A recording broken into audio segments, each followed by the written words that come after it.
भाई सही में बहुत मजा आया। लेकिन भाई आज मातल दिन ने होमवर्क दिया था, तूने बनाया? होमवर्क भाई मैंने तो नहीं बनाया। मैंने भी नहीं बनाया। Good morning sir. बैठो बैठो।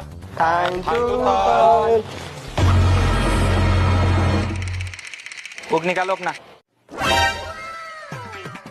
लेकिन सर आपने होमवर्क दिया था।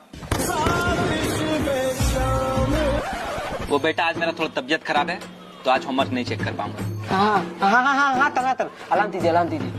हाँ तो सर आज टेस्ट ले लीजिए। टेस्ट तो ले लेते बेटा, पर टाइम नहीं बचा है।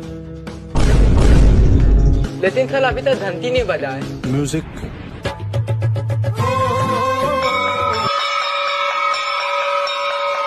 सर 5 मिनट पला लीजिए ना।